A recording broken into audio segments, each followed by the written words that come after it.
Alright, सो मैं अपनी अलमारी साफ़ कर रहा था और उसमें मुझे एक बहुत ही स्पेशल चीज़ मिली। ये भी एक फेज़ ऑफ लाइफ है जो मैंने देखा है। अब इस पे आज देखेंगे मेरे बच्चों का एक्साइटिंग रिएक्शन कि वो क्या कहते हैं।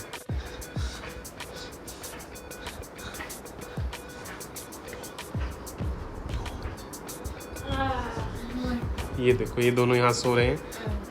रात हो गई है, इनके सोने का टाइम हो गया मुझे लगता है। Look at this.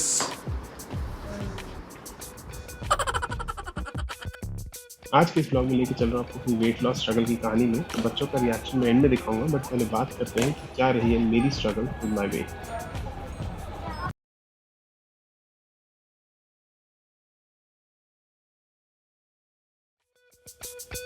वेट के साथ ये जो जर्नी रही है मेरी 37 साल की इस प्लैनेट पर, 37 साल से जो मैं कहीं ना कहीं ग्रैपल कर रहा हूँ। आई थिंक बहुत बचपन से था, जब वेट थोड़ा ज़्यादा था।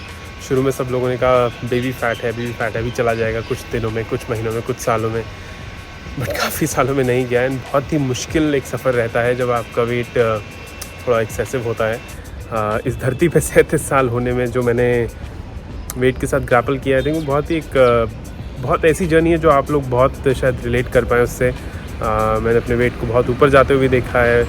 जो फ़ोटोज़ आप देख रहे थे उसमें एक ऐसी स्टेज थी जहाँ मेरा वज़न काफ़ी कम था। पीछे से कोई चिल्ला रहा था मैं क्योंकि शूट कर रहा हूँ, सो इसलिए मेरे को व्लॉग रिकॉर्ड करना थोड़ा अजीब सा लगता है क्योंकि लोग ऐसे घूरने लग जाते हैं, पता नहीं मैं क्या कर रहा हूँ। बट एक दिन जब 1 मिलियन सब्सक्राइबर्स होंगे तब लोग अप्रिशिएट करेंगे। सो यार काफ़ी ऐसे केसेस रहे हैं। चलिए आगे वॉक करते हैं। जब वेट को मैंने बहुत हाई होते हुए और लो होते हुए देखा है, and it's not easy to grapple with those stages, right. ऐसा लगता है कि हवा भी इंसान को लगने लग जाती है और वेट बढ़ जाता है उससे। बट ये खैर एक हवा का ही कारण नहीं है, खाने का भी है। मैं भी आपको दिखाऊंगा कैसे घर में अलग अलग जगह बहुत सारे रोड ब्लॉक्स पड़े होते हैं और वो सारे रोड ब्लॉक्स इम्पीड करते हैं कि मैं कैसे जो वेट लॉस जर्नी है अपनी वो कंप्लीट नहीं कर पाता हूँ। देखिए, मैं कह रहा था ना आपको घर में कैसे चैलेंजेस होते हैं हर वक्त। अभी पहला ऑब्स्टिकल अमूल की काजू कतली, दूसरा ऑब्स्टिकल चॉकलेट्स का डब्बा। अब इन ऑब्स्टिकल से बच के निकलना मुश्किल ही मेरे हिसाब से नामुमकिन है। बट वो जो मैंने फ़ोटो दिखाई थी ना भी, जिस पे मेरे बच्चे रिएक्ट कर रहे थे कि अरे ये कौन है।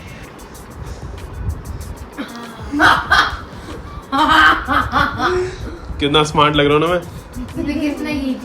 ये एक पोर्टफोलियो कराया था मैंने, मेरे मॉडलिंग डेज का है। मॉडलिंग आप और मॉडलिंग बिल्कुल भी नहीं, अभी तो बिल्कुल भी नहीं कर सकते। हाँ, मैं देख पा रहा हूँ क्यों नहीं कर सकता। और कोई फोटो देखो इसमें, कितने बड़े, कितने लंबे वाले। अभी देखो कितने अभी देखो इतने भी नहीं है। Look at him, look at him।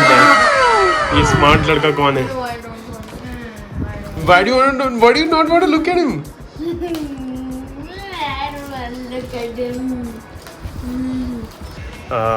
वो एक स्टेज थी जब मैं आई थिंक अपने हेल्दीएस्ट पॉइंट पे था। It was second year of my college, I think 2004 की बात है।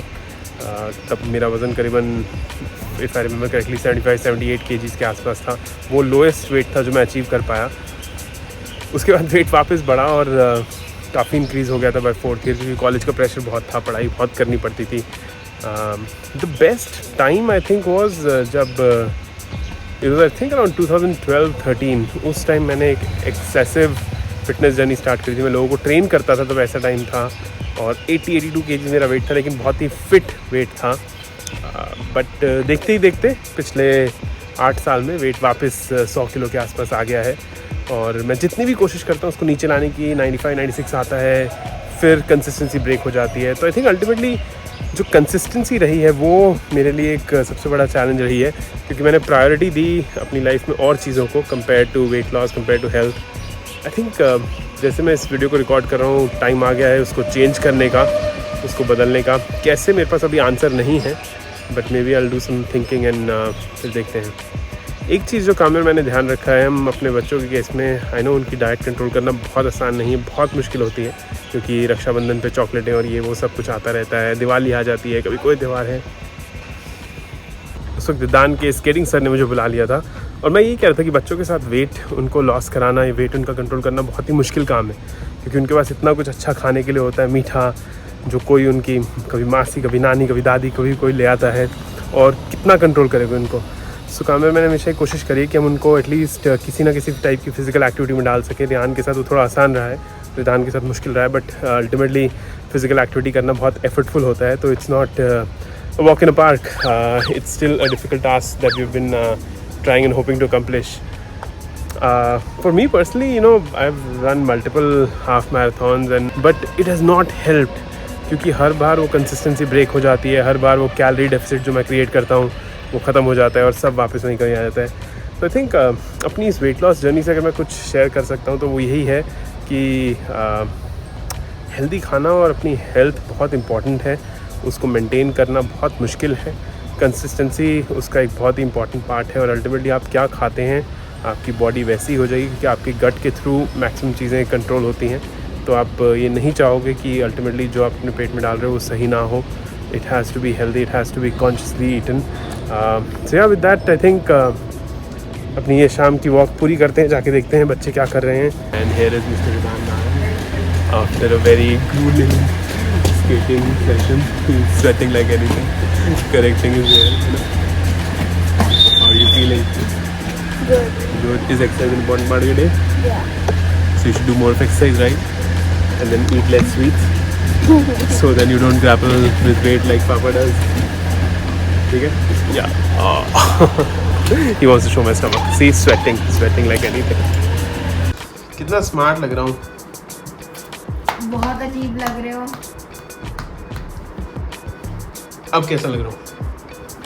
अब बहुत अच्छे लग रहे हो. हाँ, that's so sweet of you. Thank you.